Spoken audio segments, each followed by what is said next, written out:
I'm delighted to announce that this roundtable, after 1 year running this and more than 300 agencies, is officially sponsored by my good friends at Gorgeous. Gorgeous are the #1 rated help desk for Shopify merchants, and they work with almost 6,000 brands across the globe.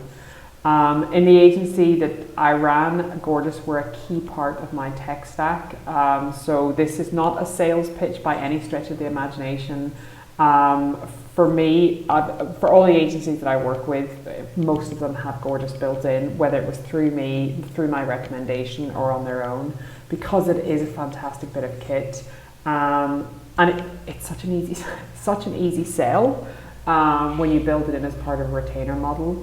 So I'm extremely grateful to be able to go from the agency world and working with Gorgeous very closely, and now in the work that I do with agencies, still having them support me. So anyway, enjoy this roundtable.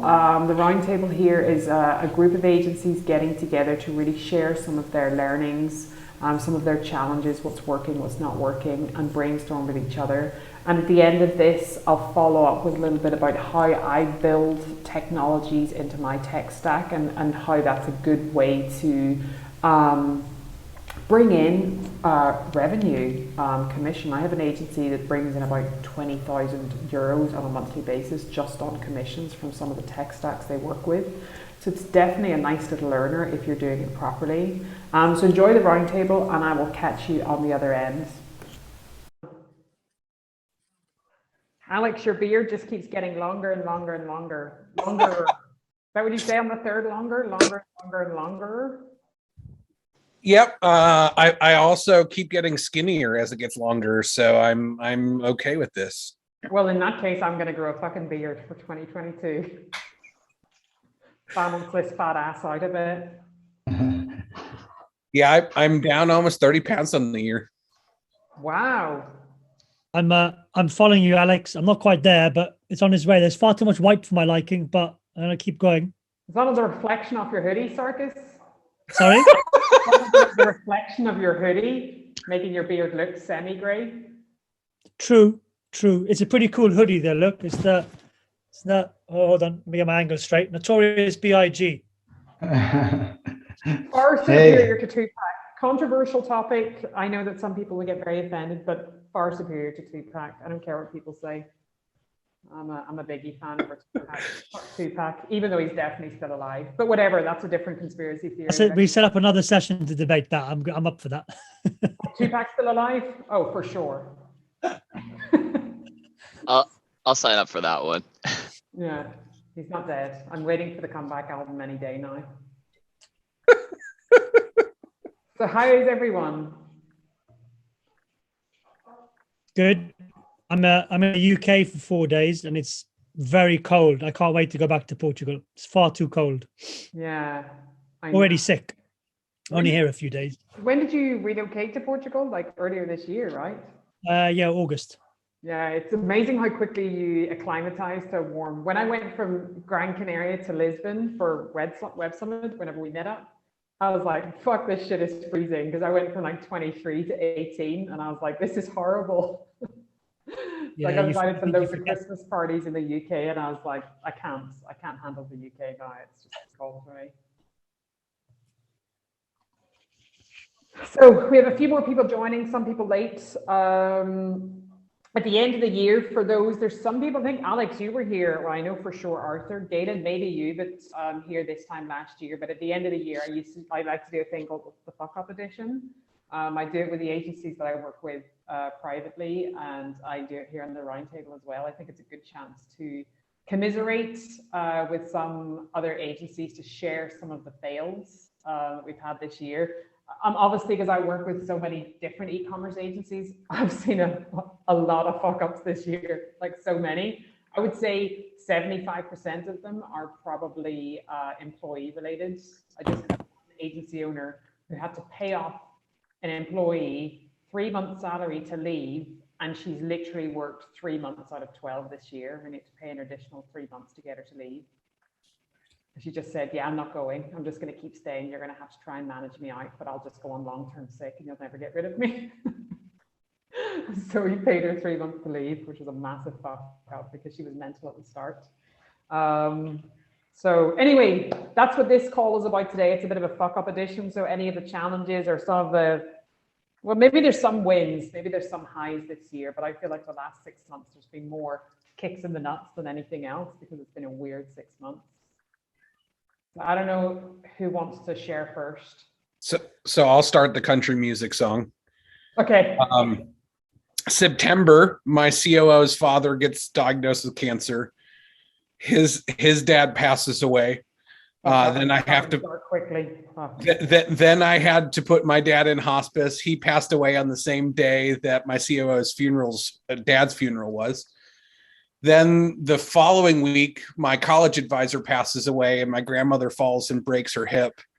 And then that coincides with some fun clients not appreciating that we're a small company and that we have multiple deaths.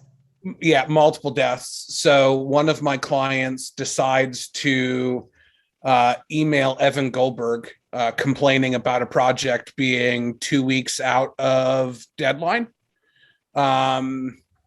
So amongst all the bereavement, I get my inbox blown up by NetSuite executives trying to wonder what's happening. And then me getting to say that we're within 2 weeks of where we projected with all of the crazy personal shenanigans that have happened. So the dealing with the client that was not understanding, definitely something I won't forget. Wow, I dare anybody to top that. That went dark quick.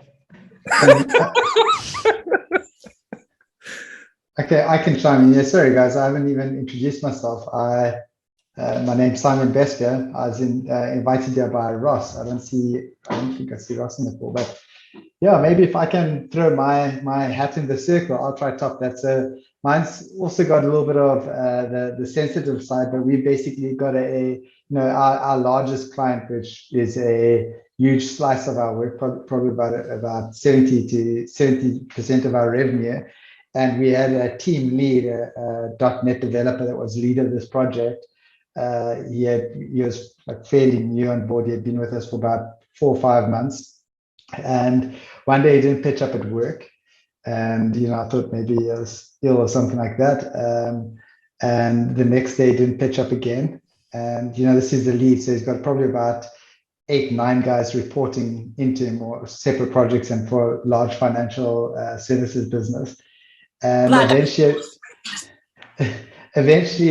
we were probably about a week in and he wasn't answering his phone. We had phoned next of kin to find out, if he had kind of disappeared or whatever. No one had heard from him. The client was now asking me, what's happened to our lead developer? He's not in any stand-ups or anything like that.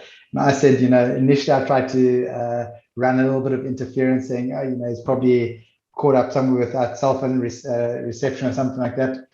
Eventually on day number 5, I just said, listen, I don't know if this guy's lying in bed or lying in a gutter, but I don't have any answers for you guys. And I was with the mouth full of teeth. Anyway, following week, I get this guy just pitches up back in the office and I say, listen, we've got to have a side chat and a little bit of a debrief. And he said, no, he was just depressed and he couldn't get out of bed.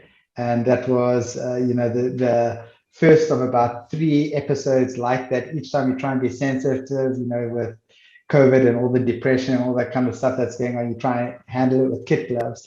But eventually we went our separate ways. But it was massively embarrassing, toxic to the culture, and very, very tricky to navigate. Wow. That's pretty intense. Jesus, we went to the dark side pretty quickly here, didn't we? I don't know whether to fucking laugh or cry. Probably a mixture of the two. Yeah, need a drink for that, to cry in front of people. We should get a red couch here. We should lie on the red couch as we tell our stories.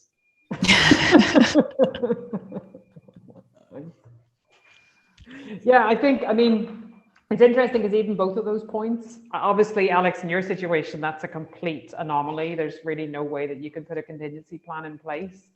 But the client sounds like a dick if it was just a couple of weeks out and you'd communicated what was going on or the fact that you were out of action. And I mean, they just sound like an asshole client that you don't want to work with. So maybe that was a qualification fail, that you didn't maybe qualify the client, because those kind of clients are pretty obvious from the start. You can tell pretty early on that they're assholes. And if they're complaining to executives about 2 weeks behind on delivery because people have died, then probably a bit of a Nazi and you don't want to work with them anyway. I mean, there's no solution to that. It's just a fucking horrible situation. I think that the silver lining in it is that I handled it well enough that like it got me executive exposure, but yeah, the added stress was just kind of like not ideal. No.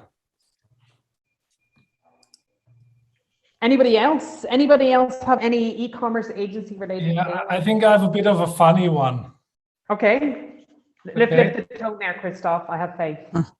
Yeah, okay. Now, just last year, beginning of last year, we started with a new client, and they asked for a proposal, and it was like these busy times, Corona, and where we charged quite big prepayments, like 70% of the total.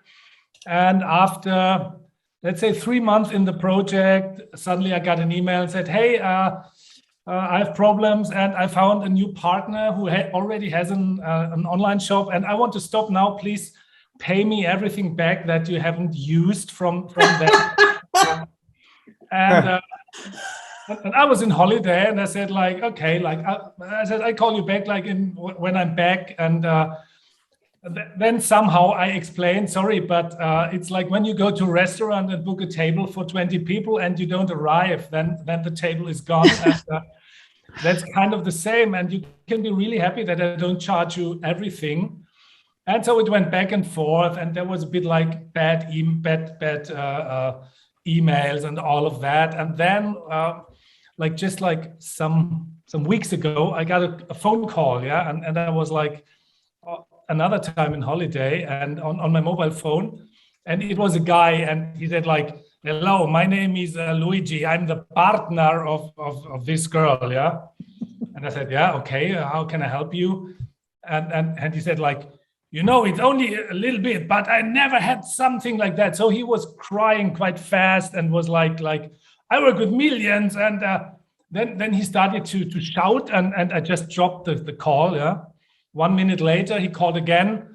After 10 seconds, he went loud again, and I dropped the call again. Yeah. And now it was the third call, and he called, and I put on loud on my mobile phone. And in the beginning, he was quite like, okay, we are not far away from each other. Let's find a solution. But then suddenly he switched and he said, you know, I'm Italian, and I have to tell you, if you don't pay until the end of November, I will send people to your family and you will never forget it. Like a real bad mafia thing, yeah? And the problematic thing was that my wife was next to me, and she's quite a person that has like a little bit fear issues, yeah? And she was like then researching, and he had like many companies and was like building houses and all of that. And she was like, oh God, what should we do? And finally then, yeah, we wrote some letters and asked a friend who's at the police, but it was quite shocking to get these real direct, like how it's called, like in the movie. It was like I will make it happen. Yeah. I will finish you. Did he finish you? Finish him. Did he finish you? No, not yet. Okay. We went to a lawyer and said like, okay, we had a lot of people who listened to it, and we gave it to a lawyer, and we're ready to bring it to the police. And so we also sent it to his partner. And then he wrote back and sent an email. I was on the highway, and the call was broken. I didn't understand you and all of that. And I was on the highway, and I typically threaten people's lives on the highway. So now that I'm off the highway, everything's good. Don't worry, we're not going to bother you. something like that. And finally, he wrote back and said the company will go bankrupt, and then eventually a lawyer from the bankruptcy will come and something like that. So it was kind of like rowing back. But if something happens the next weeks, Rachel, so if you don't hear from me, you cannot reach me. So you've been killed by Italian mafia. I actually had an agency that I worked with, Startup Slang, and he had a call with someone, and it was, I don't know, with some kind of fucking mobster, and this guy was like, the amount of money I want you to refund me, I could pay somebody. I'm going to go out of my way to find a hitman that will kill you for less than the money you owe me. So if you think your life is worth more.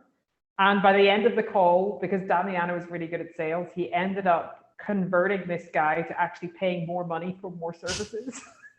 Wow. Because I think it's a great testament to really good sales. But the guy was so hot at the start of the call. He was like, yeah, it was like maybe 5,000. He goes, I could easily find somebody who will kill you for less. Oh my gosh, that's freaking crazy. Some clients are mental. I had one client once who, he wasn't even a Shopify Plus client, and he had this fucking total garbage. Well, I mean, it was a kind of a shit idea for a business. We were building the website for him, and he was really like excited about this business. And it was like some sort of like coupon voucher university type thing. And anyway, his concept was just a bit messed up. So we did the website, and let's just say it was like a $20,000 build. And then he decided then he wanted to have an app version of the site. And we said, okay, so to have an app is not the same as an app version of the website. It's an actual app. So you're going to have to pay for that. We introduced him to a people in the industry called Global in Shopify Plus. They well known when it comes to apps. They're Shopify Plus tech partner. So we introduced him to them. They agreed a deal. And after they agreed the deal, they then sent him an invoice, and he came back to us and said, oh, there's the invoice, you have to pay for the app. We were like, sorry, what? You paid $20,000 for the website, why are we paying for the app? And then he threatened to sue us, and then went to Shopify Plus, bearing in mind he was not a Shopify Plus customer. He went to Shopify Plus and insisted that he was going to sue Shopify if they didn't remove our Plus status as an agency. And the Shopify Plus were like, you're not even a Shopify Plus customer, why are you coming to us? And they said, yeah, you have to remove this agency as a Plus partner. So it's just like, it's like, you can't fucking argue with stupid. I mean, how do you get around that? Trying to explain to somebody that if you want to build an app, that's your cost. You can't ask an agency to pay that cost for you. But he just didn't. I think it comes down to personality of the person, because I've had people argue with a data before that I've given them. Like, here's your ad spend, here's the return on ad sales. And they're like, I don't think that's right. And I'm like, okay, well, what leads you to believe that it's incorrect? And, oh, well, it's just not correct. Or I had a gentleman who he was spending, this is a couple of years ago, and I was just trying to take on, whatever clients I could. And we weren't taking on as larger projects and full scale management.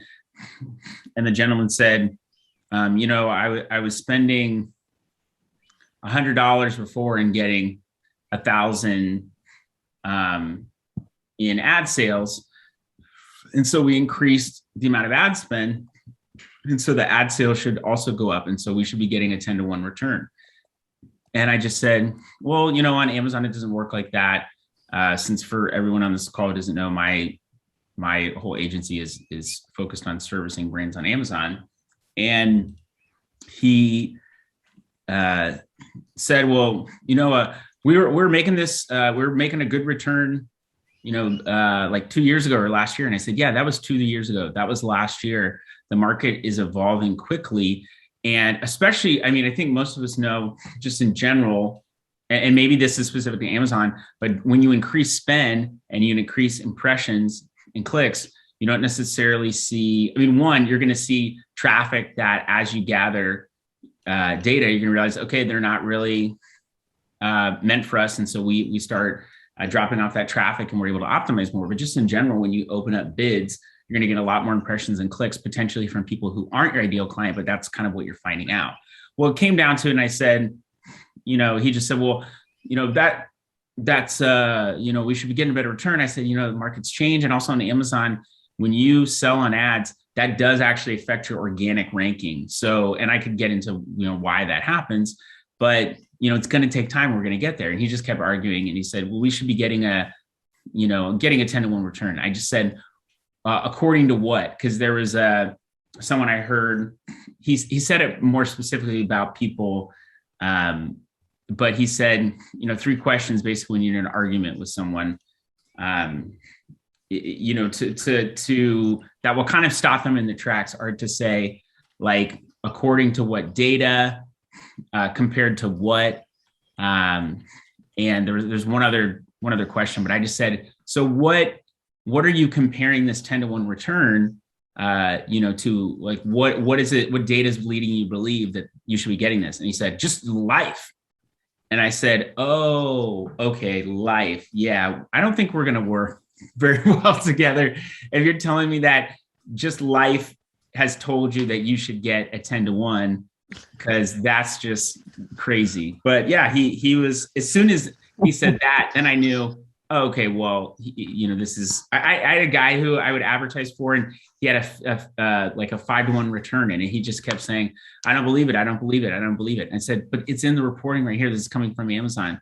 Well, I know, but we're having to spend more money. I know, but you're getting a 5-to-1 return.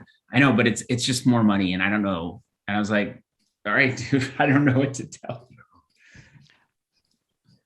I think many of our clients are mathematically illiterate sometimes. And that's a real difficulty to deal with when they don't know basic maths that you get in a high school exam. Well, honestly, Bridget, I think that means that discovery needs to be better. Yeah, you're right. I mean, because they can't understand that. You're right on a hiding to nowhere, doing loads of reports. ICP needs to be better. I think that's one thing. But yes, in our agency, you really have to stick to your ICP very strictly, because otherwise, I think, it's really easy to abuse and bombard an agency. You just end up with a bunch of clients who are all idiots or all stupid. Like, we work in such an intelligent tech space, and we probably have some of the stupidest clients in the world. People don't appreciate you, basically. But I learned in discovery that if I was rooting these people out quick enough and finding out, well, tell me more about, what you're currently doing business-wise. And I just asked a shit ton of questions, because I hired a freaking coach to help me to do it. It helped my discovery get a lot better. And I could see these people, from a mile away. I had a gentleman who Amazon referred to, this Amazon account managers referred him to us, along with a couple other people. And I was just asking him some questions, and he said he's really focused on profitability. He's got a 10-to-1 return, and we're really happy with that, but we really need to push growth. And I said, well, what if I told you, like, I could grow your sales incredibly, but it would bring you down in your advertising from a 5-to-1 return? He's like, not interested. And I just was like, okay, this probably isn't going to work out. I asked him a bunch of questions. He didn't like that I was asking questions about his business, and said, well, I'm here to find out more about your capabilities.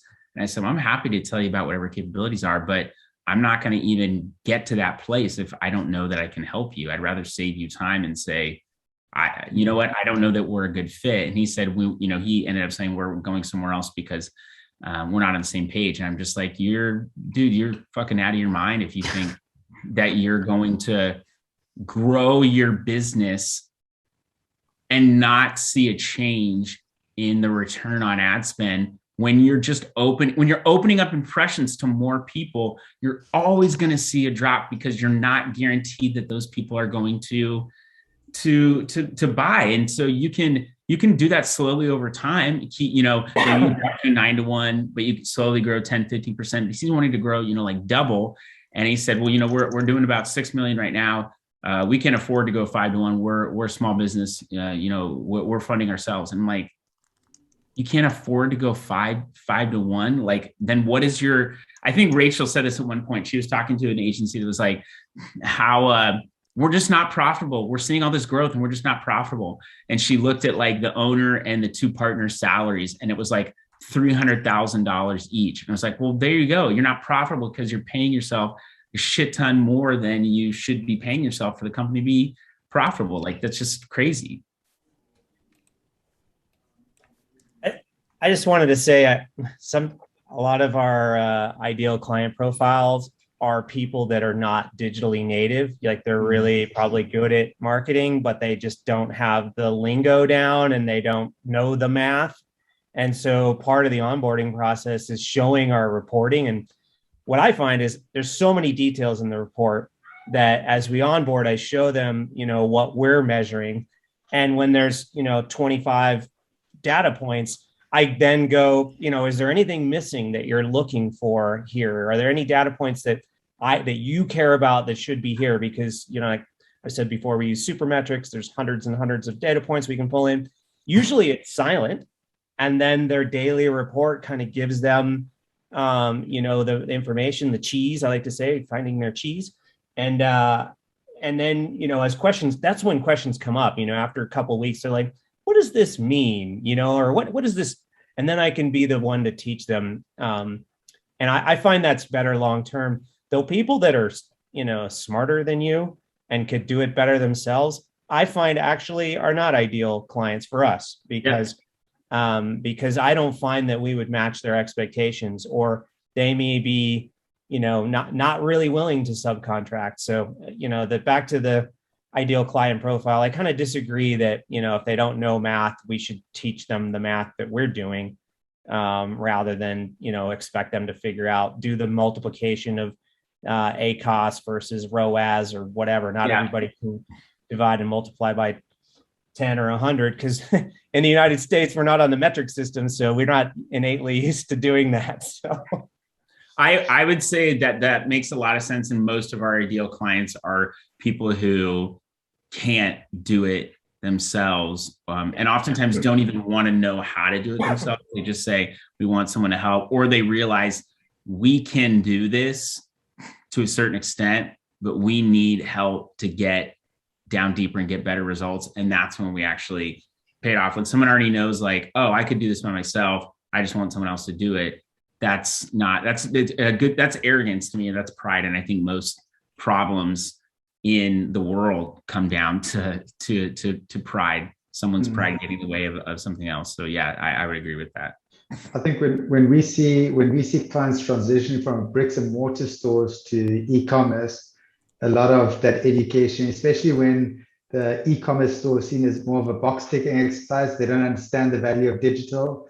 And some executives just told them to open up an e-commerce store now, and you feel like it's kind of like a grudge purchase for them, rather than they see something that's really can be strategically on their business. And the first couple of weeks of the project is actually around it's not even about educating the customer, it's about breaking down barriers and getting rid of the yes buts and the kind of trying to encourage the customer to go ahead. A real nightmare. Just jumping in, I think also positioning as a subject expert, I think really is important with those clients, and through that onboarding process and bringing on it, that they do see you in that light, in that position, I think is super powerful, right? I would imagine, right? Yeah, that's what I was literally just going to say that, because I think the more you have an idea on what your ideal client looks like, just for example, I'm not suggesting these are the ideal client. For some agencies they are, not for everyone. But let's say a startup, ideally a well-funded startup, but a startup, they need a lot of hand-holding, or a particular type of industry. The more that you know exactly, I mean, for me, I specialize in e-commerce agencies. I know what the pain points are. I know what the solutions look like. I know what the tool looks like. I know what the reality looks like for a lot of agencies. And as an agency, the more you understand what your ideal client persona is, the more you're able to get ahead of the obstacles before the client even thinks or realizes that they're there, and be able to hold their hand. A lot of this stuff that was mentioned on the call comes down to good process, specifically around the onboarding. I cannot tell you how many fuck-ups I've seen this year because of sloppy onboarding for new clients and sloppy onboarding for employees, because ultimately that sets the tone what the rest of the relationship is going to be like. But really doing due diligence to make sure that your onboarding process and documentation and experience for customer, employee, whatever, is shit hot. Because that really is that will save you a multitude of sins. If the project shits the bed or something goes wrong, at least then they know that it's happened not because of negligence, but it's just the way things have worked out. But knowing your customer and knowing where their stumbling blocks are is so critical. And sometimes, look, I work with a lot of agency owners. Not all of those agency owners are natural born entrepreneurs. And there's a large proportion of them that are like allergic to numbers. So when I ask them, I'm doing a lot of like strategy planning workshops at the moment, and we're going through numbers, and I'm like, what was your profit margins? What is the average, your revenue split between new business and recurring? And some of them are just literally like, I have no fucking clue what those numbers are. I don't even know where do I go in Xero QuickBooks to pull that number out? And I'm just like, oh my God, how are you running a business and you don't know what your profit margins are? It's fucking insane. But that's the reality. A lot of people that are running business are doing it because they're passionate about something. Unfortunately, we're the ones that end up picking up all the shit. Anybody else want to share any of their fuck ups or any of their maybe things that you've learned from this year that you're not going to bring into next year? Some obstacles or mistakes that happened this year. You're like, okay, I implemented this system to make sure that we don't ever encounter this problem again.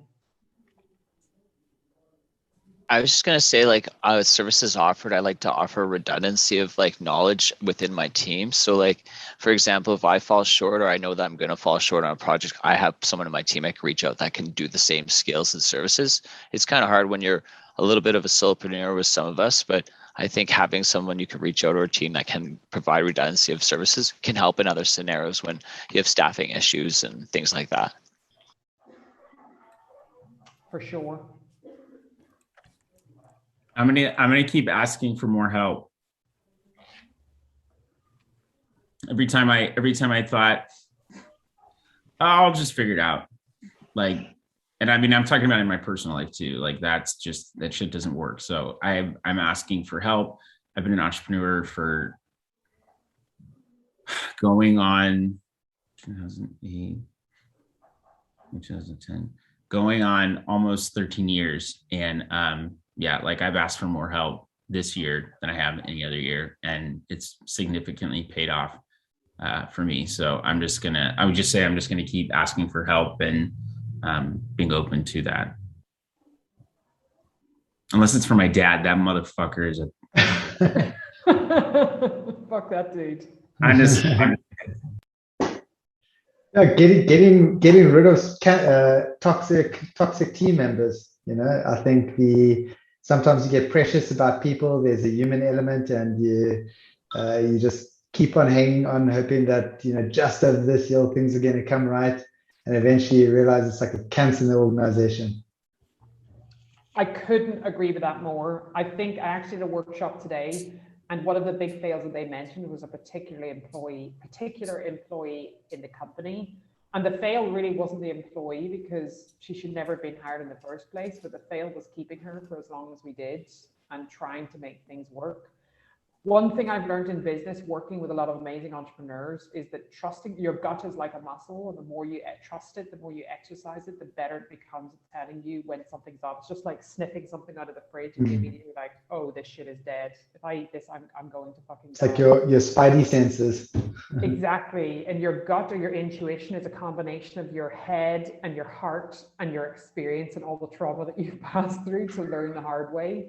And I think that it will never do you wrong. If you have a bit of a funny feeling, we have an expression in Ireland where we say, if you have a feeling in your waters, which is like your gut, that's your gut instinct. But if you have a feeling in your waters that something just isn't quite right and you're not quite sure what it is, it's usually a good indication that you either put boundaries around it or put some sort of guidelines. I know for myself, when I first started working with agencies, and when I find myself making specific guidelines around the way that we work together, then it's probably an indication that it's not going to go well, that I'm instinctually telling somebody that if they do this, this, and this, that they can't work with me. And if I have to tell somebody that up front, then I need to be fucking smarter and not work with them. Yeah, I'd just add on to that, finding a member of your management team or your 2IC and giving them full permission to hold you accountable as well.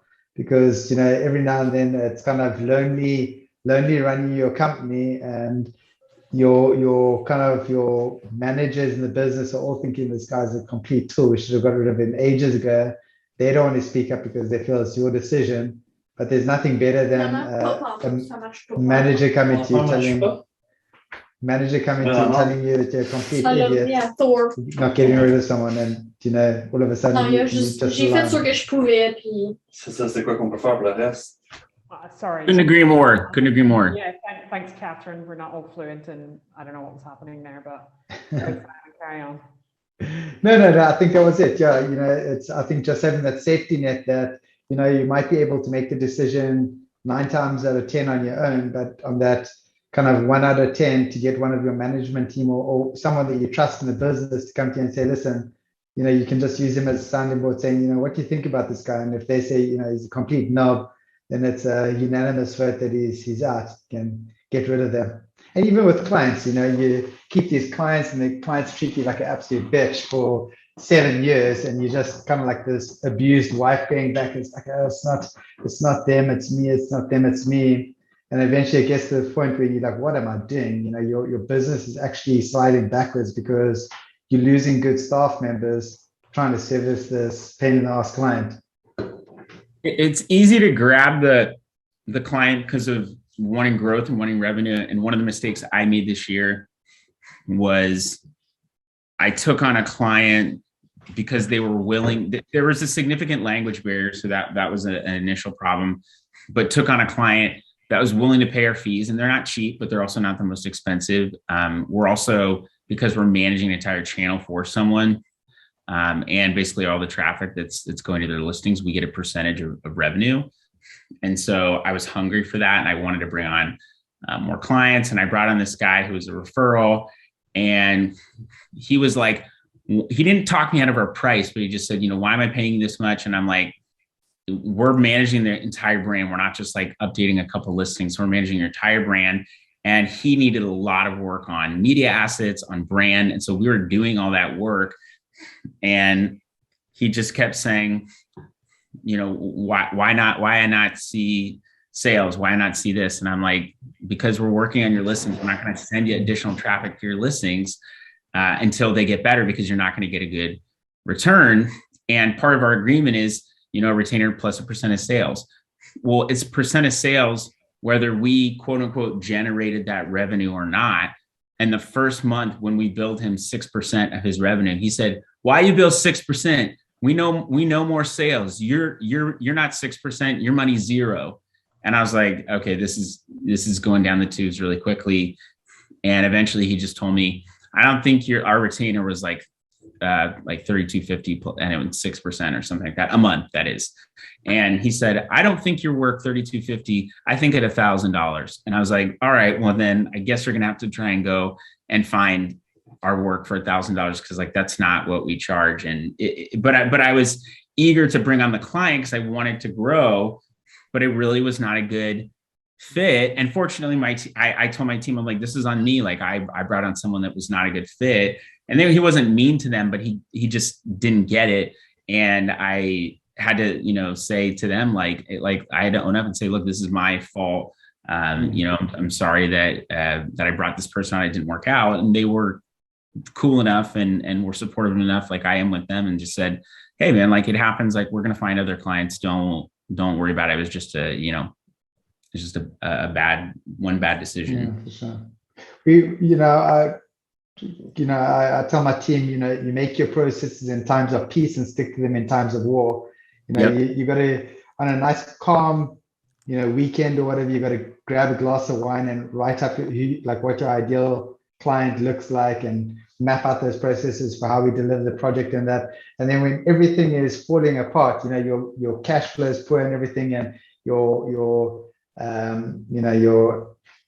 everything is saying, grab this customer. You got to pull out that piece of paper and saying, do these guys like map out this ideal customer? If they don't, you just got to stick to your guns, because that is like a shitty client is the gift they keep on giving. They'll just keep on screwing you day in and day out, and then it's hard to get rid of. It's hard to get rid of, and it erodes the culture as well, because your team has obviously, I think the positions that we play in our business, someone's got to make the tough tough calls, and we're not going to get it right every single time. But you get the wrong customer 12 times in a row, and your team's not going to be as forgiving. Oh, it hurts. That example I gave you earlier of that guy who asked us to get us removed from Shopify Plus. We had 3 demons at the same time. He was just one of them. We had 2 other demons that were comparable, maybe not as demonic as him. He was like Lucifer, and the 2 were his 2 ICs. But when you get 3 of them, you just want to fucking burn the agency to the ground and never just go and join a fucking monastery out in the hills and do silent meditation and sweep floors for the rest of your life, because it's the worst. Like, they make your life hell. And at the end of the day, running a business or being a leader in an agency, you're the gatekeeper. Because if we've learned anything this year, employee churn sucks ass. It is the worst. The amount of agencies that I've had lose employees the last 6 months. These are employees who've been in the door. Had an agency today that she was in the job 6 weeks and she left for an extra $5,000. Another agency, she was in the seat for not even 3 months and left for an extra 5 or 10K. It's just like, it's so expensive, it's so demoralizing. It's the fucking worst. And December's a funny time for it as well. December. Very funny when you're on the receiving end of it. yeah. No, not a funny in that way, but December, you almost think it's a time of giving, spending time with your family, everyone's running around hugging each other. But the reality is, what we've seen is the December people get antsy. It's almost like a midlife crisis type of thing. And then often people will be hanging in for their bonus. We haven't seen a lot of churn this year, but every single December, I always got a bit of a knot in my stomach, and I can't put my finger on where it comes from, but we see, even I was having a chat with a company that provides employee wellness. So they've got psychologists in that, and they talk about the spike in requests of the December period, just people feeling depressed and people saying stuff that they're going to go find another job, and I think it's rife in the IT space.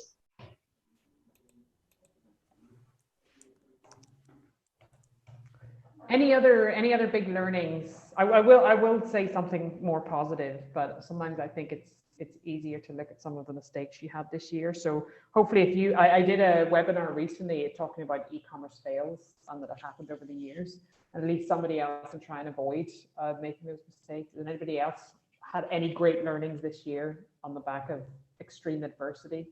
That's a polished way of saying a fail. I think tacking off of what Michael said earlier, like asking for help is a huge thing. Mm-hmm. And then I've really doubled down with partnerships. So I guess, Rachel, you can laugh at this statement. I now have gotten really close with HubSpot. Apparently hell has frozen over. Desperate times. Never thought that was going to happen, but I really enjoy working with them now, and we've become really close with Ecommerce. And I think leaning into the partnerships and having conversations about, one, how to help them make product better, but then 2, the referrals that come off of it, or just kind of lessons learned, like, it's really helped our pivot. And then I think the second thing off of that is like actually making time for a work-life balance. So it's not necessarily saying be social all the time, but just having some way of decompressing and letting steam off. Because this is not an unstressful line of work. For sure. Partnership is a really good one. I think that's a particularly good one in terms of not having all your eggs in one basket. So this year was, especially the last 6 months, was kind of weird. Q3 was very quiet. Q4, everybody was expecting things to be like pick up significantly, and it did pick up, but not in the way that people expected. And I think with the supply chain issues and people being super cautious about spend, it's not been the big grand finale for the year that people were hoping for. And the agencies that had partnerships in place or reached out to their partners and said, look, I'm struggling right now. Can you do me a solid and make some introductions so I can get some stuff over the line? I think that helped with a lot of agencies and not being too proud to do that. Yeah, I agree 100% regarding, yeah, I was just gonna say about partnerships as well. Like since we went into our last trip, like seeing how being close to like all of the apps, all of the other partners, like it's really rewarding for us as an agency. So we really are focusing on that for the next year. And I think it already aligns with also a big learning for us. I think it's just like planning better as an overall. Like for us, we didn't, like Lucas and I were always like everything, we're a brand new agency, so everything's about experimenting stuff. So at some point we need to really align the vision and start going towards something.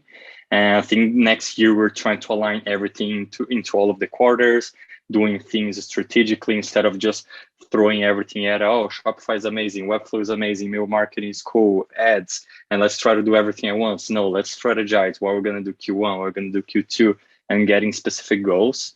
And that's something that we did a little bit this year, but not that much. And I think since we last spoke, like we're starting doing that more, like really creating the game plan. And I think it's gonna make a change just because we're so like, it's hard for us to just focus on one thing. And I think it's just super important to scale and grow. And so I think planning is definitely one thing that we're trying to do 3 times better than we did this year. Hi there. I was just going to add to some of the things that Michael and Simon were saying about difficult clients and toxic clients. And I had a client this year that was really angry. He was angry all the time. He was angry at me. He was angry at my team. He made the team cry. And I ended up getting rid of him quite quickly. And it was one of the most satisfying things because everything that he wanted us to do, actually, he was angry at himself fundamentally. And it was very, very cathartic to just say, it's not going to work out. So for all of those of us that have had these really toxic relationships, sometimes it's just such a lovely feeling when you say, go and find someone who's going to want to hear your anger, because just hearing what those other guys have said, I think we've all had some of that.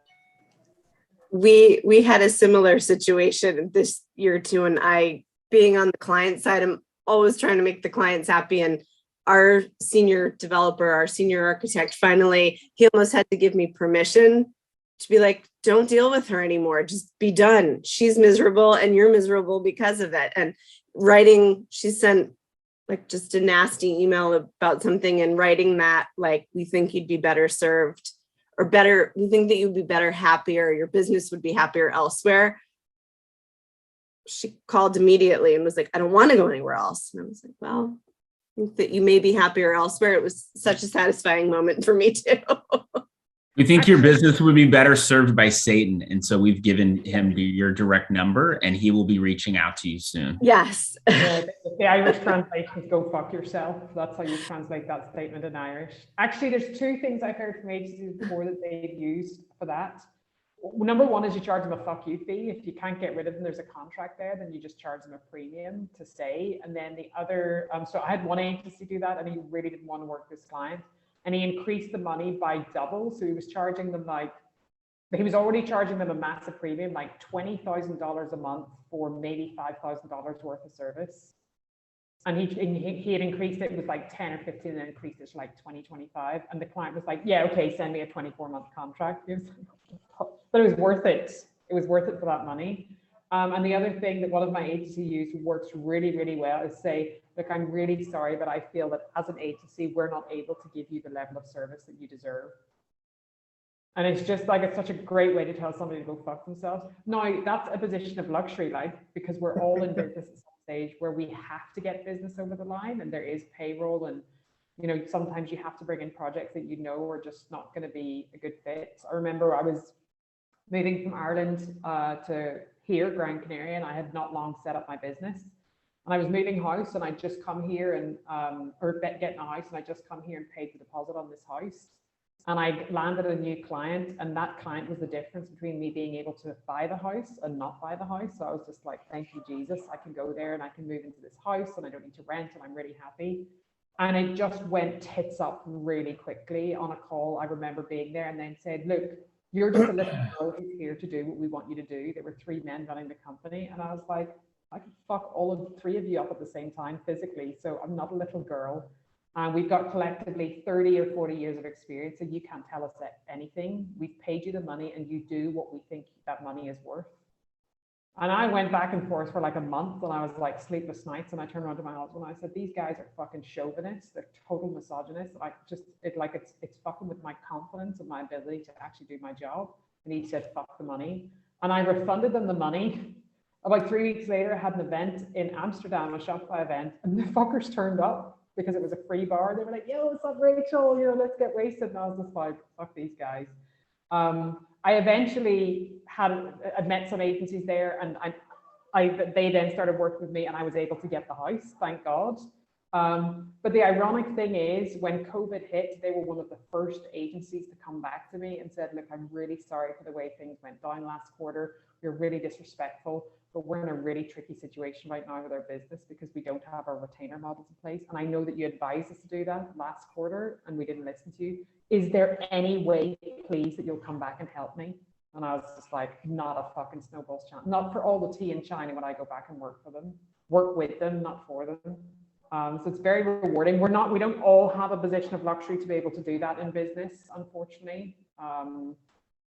But the reality is not all money is equal. And if it's dirty money, it's going to bite you in the ass somewhere. So recurring revenue, make sure you have enough money coming in that you don't have to say yes to bad projects. Adrian, did you have anything you wanted to add? I saw you go off mute there. Oh no. Oh, I know. I was just in between coughs. I probably sound like a record player or whatever, but really, the audit that we're doing, the paid discovery was the biggest takeaway from this year. It's helped me and my business partner cut down on future problems, because I got to say, if you spend 60 days with somebody working on a business plan for them or a scope of work, it becomes pretty evident quickly, who's going to make it and who's not.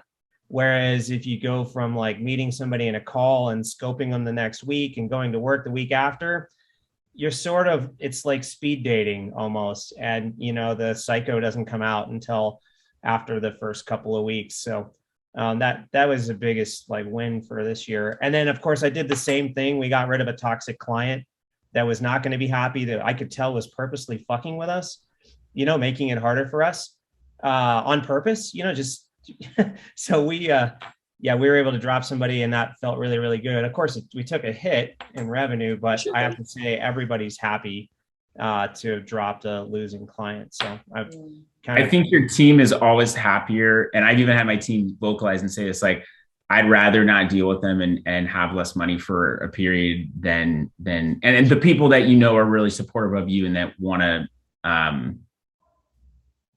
to be on your team are like, "Hey, thanks for dropping them. They sucked." Yeah.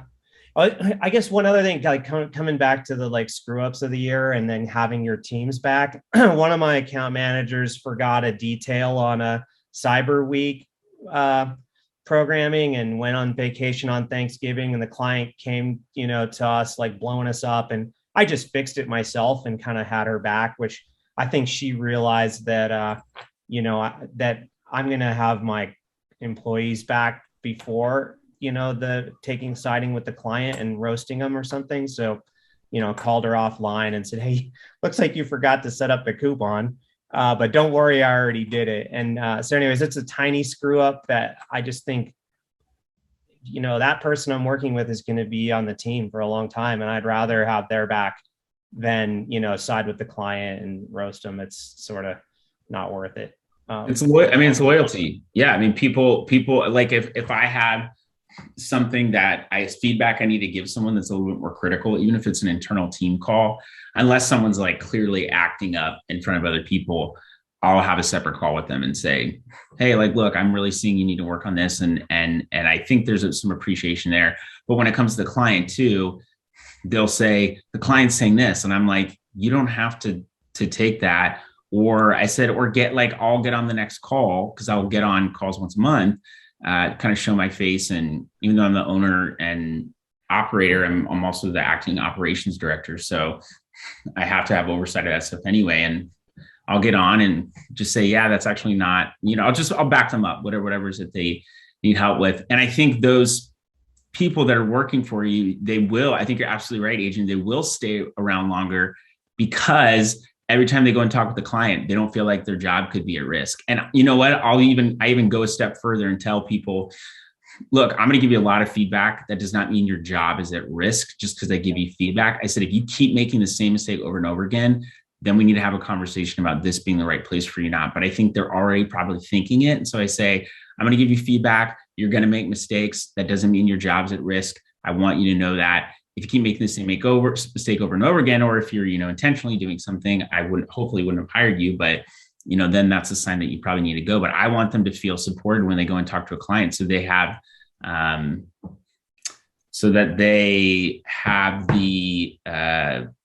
confidence to go in and not focus about, do I have job security, but am I presenting this stuff right to the client? Did I get the right thing this time?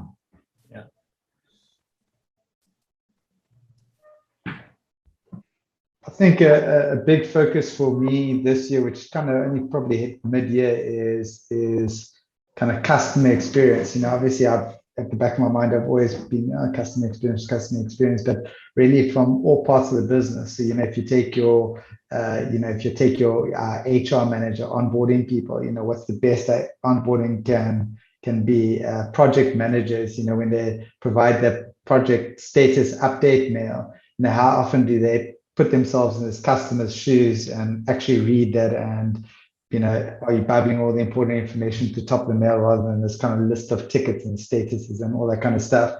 And really just getting every single member of my team to really try think like the customer, or kind of experience what they're presenting from a customer perspective. Even the developers, and you might say that the tester is the customer of the developer, and when the developer throws this shit code over the wall, and this poor tester is just going through this drivel and throwing it back, and they're playing tennis with these tickets that aren't being eyeballed by the developer before he passes it back, and really try and just drive that home, because there's I think there's so much time and money and energy wasted from shitty, I say customers, it might be employee experiences or kind of co-worker experiences or whatever, but really just trying to encourage you guys to almost take a piece of work that they're doing as far as they can and making it as great as they can. I know it sounds like a little bit of a hippie focus in that, but we've made some really small changes. Like I mentioned, the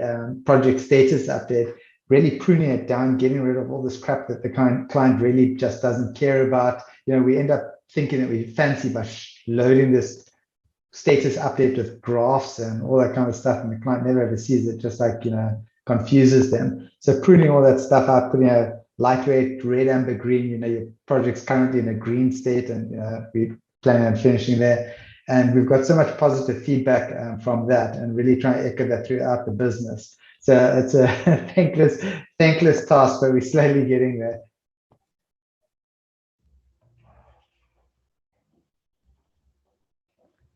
Any more? Does any wins? Any wins this year? Any big goals going into next year? Huge wins you had this year? I would just add that Gustavo said, just +1 from me. Like for planning and queue planning, it's something that I really enjoy doing for the past couple of months. Also, KPIs and numbers and having everything in a dashboard, and having those numbers in mind while you're making decisions helps a lot. Not just your gut feeling, but like what is going to be the strategy, what will be the direction that we as an agency are going to take. And big takeaway was not to have like a client that is making more than 50% of the revenue. So now there is a limit of like 1/3 maximum. That was my biggest takeaway, and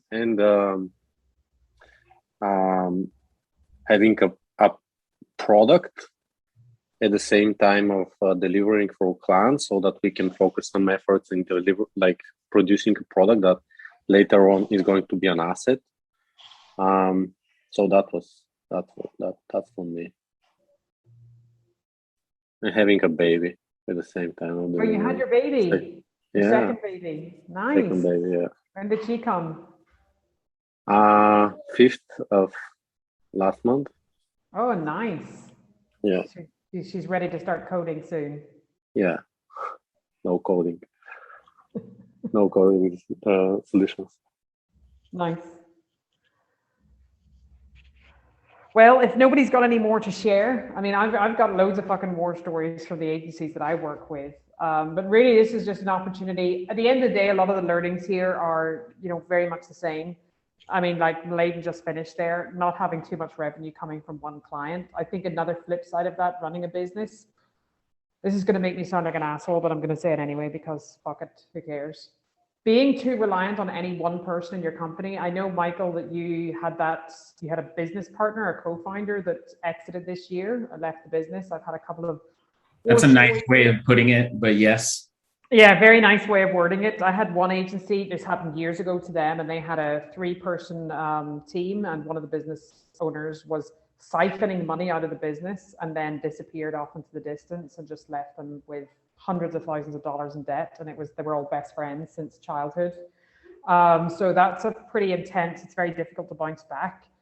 The way I see it, and I've used this analogy a couple of times with the agencies I work closely with, running an agency is like playing a game of chess. And this is going to make me sound like a fucking stone cold bitch, but I don't care. Not that you don't care about your team members. Absolutely, you do care about your team members. They're people. You have to be empathetic. You have to love them. You have to pour into them. But at the end of the day, you're playing a game of chess.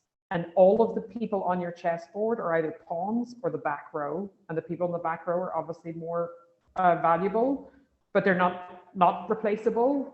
You can take a pawn to the end and get one of those people back and get a better person. And at the end of the day, you're always going to be king in your business. And if you go down, then you're totally fucked.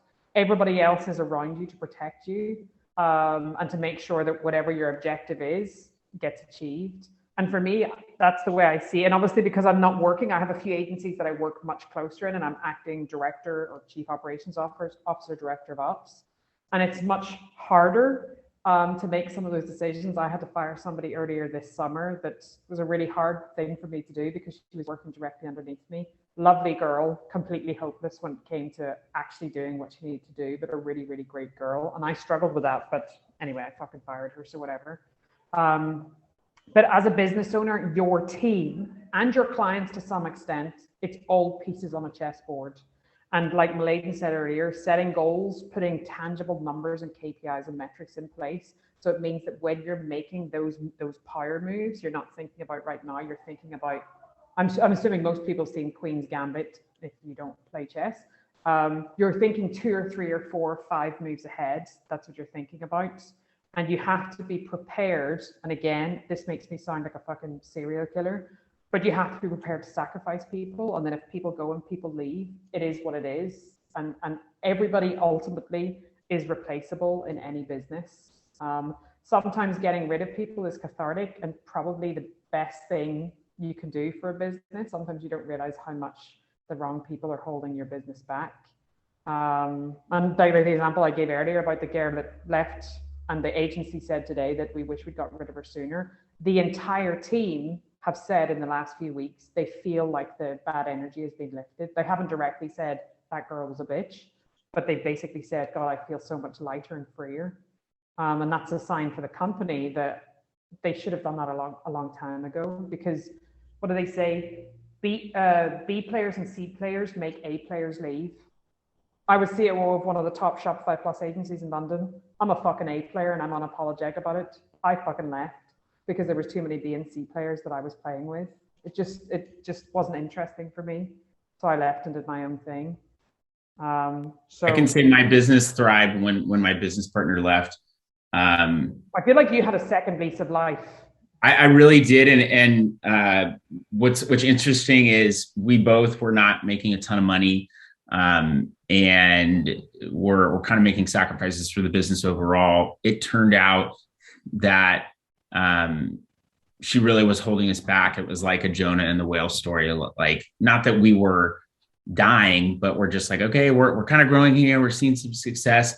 And as soon as she got out of the boat, it was like, wow, we got these clients and this got better. And my team stepped up, and it turned out she wasn't delegating. There's a lot of shit she wasn't doing that she should have been doing. And she said she was ride or die.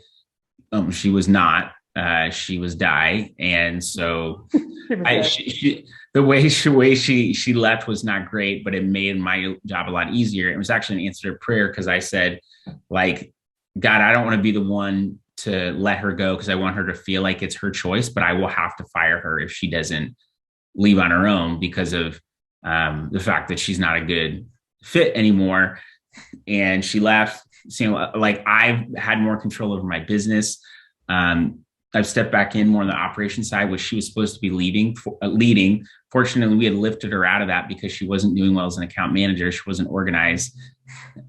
She was not a natural born leader, nor was she investing time in becoming a better leader.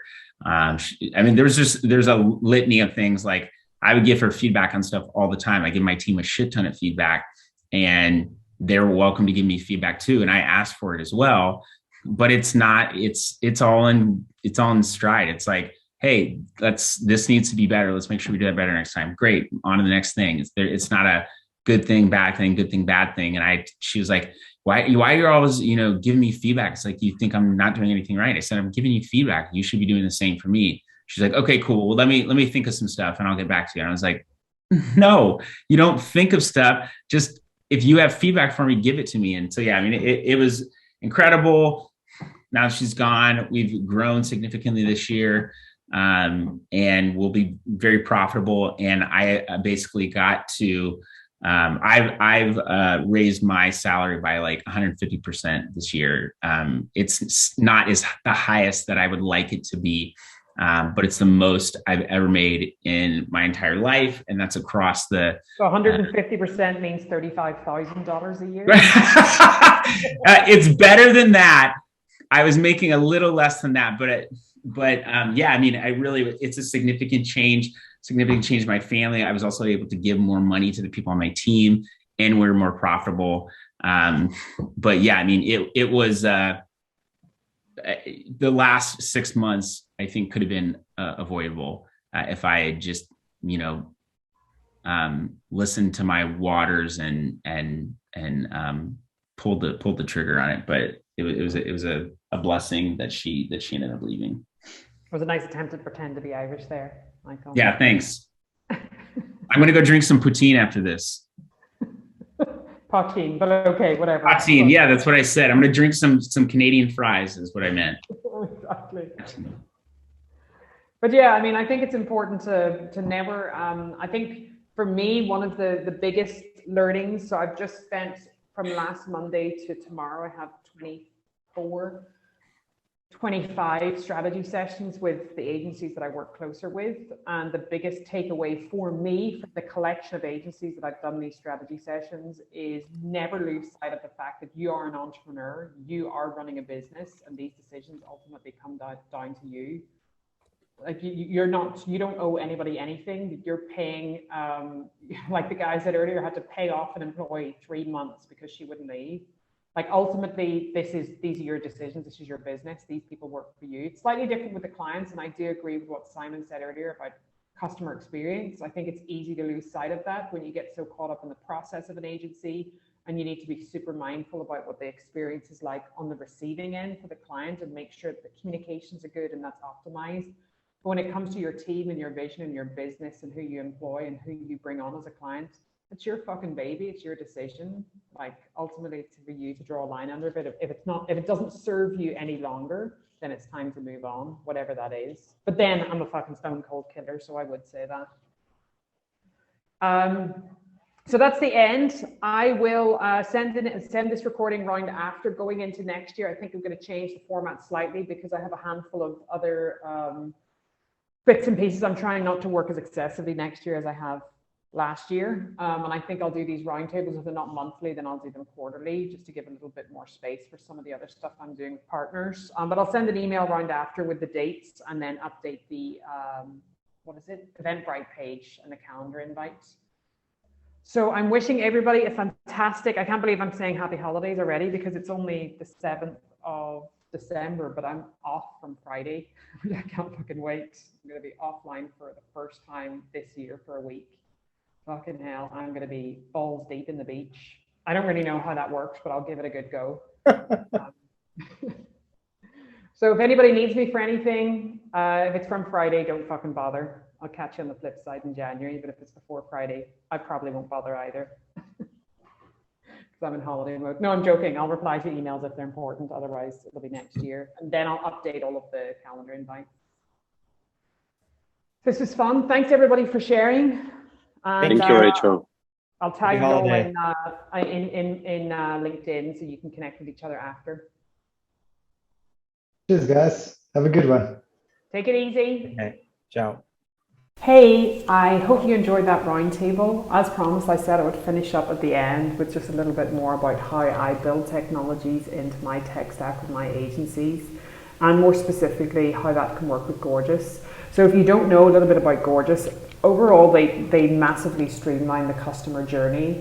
The technology automates about 20% of FAQs, which it's there to help reduce support costs. And all of that stuff combined is a fantastic way, a proven way to increase customer loyalty. If you know anything about what's going on in the industry right now, loyalty and retention is one of the top topics in e-commerce. So anything that is built around that topic of retention and retention marketing, which you've probably heard a lot about. In my experience, perfect example, we had a brand that we worked with that were very busy brand. They grew, Instagram brand, grew very, very busy. And we worked directly with the e-com manager, and I could never get stuff through to her. I was constantly chasing her all the time, just constantly chasing her. And I would take her out for lunches and dinners and drinks, and I'm like, what's going on, Zoe? I'm constantly sending these messages, I'll never hear back. And she said, I am balls deep in support, dealing with customer support and dealing with like returns and inquiries and blah, blah, blah. And I was just like, oh, okay, let me figure out a solution that's gonna work. So then I found out about Gorgeous, and I introduced Gorgeous, the technology, into that brand. And it was a game changer for me, building retainers around the clients. It was a game changer because I was able to push things through with this e-com manager so much easier and quicker. And after that, a bit of a light bulb went off, and I was like, okay, this is going to be a key part of my tech stack for the clients that we're working with. And I put that, when clients moved from projects into retainers, I recommended that. Very few of them said no, to be honest. It was a really easy sell. It's not really a sell, it's a recommendation. And it was a game changer. So not only that, anybody who knows Gorgeous will tell you that.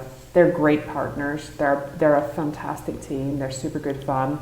In fact, I have one of the team coming over next month to join me at a retreat I'm hosting here in Gran Canaria, so that should be super cute. And additionally, one of my agencies actually uses the technology for their inbound inquiries and uses it pretty effectively. So there's lots of different use cases for this, more than perhaps what people realize. It's more than just help desk or support. If you're working with brands and you're working with them on retention and increasing loyalty and branding, I would say you should give this a crack. So at the end, there'll be slides at the end of this now with some of the partner information. If you want to know any more about them, again, this is not a sales pitch. This is a genuine recommendation because I have worked with them for years, as do a lot of my brands. Give me a shout and I'm happy to make an introduction, or there should be a link here that you can go and just sign up and get on a call with them. See ya.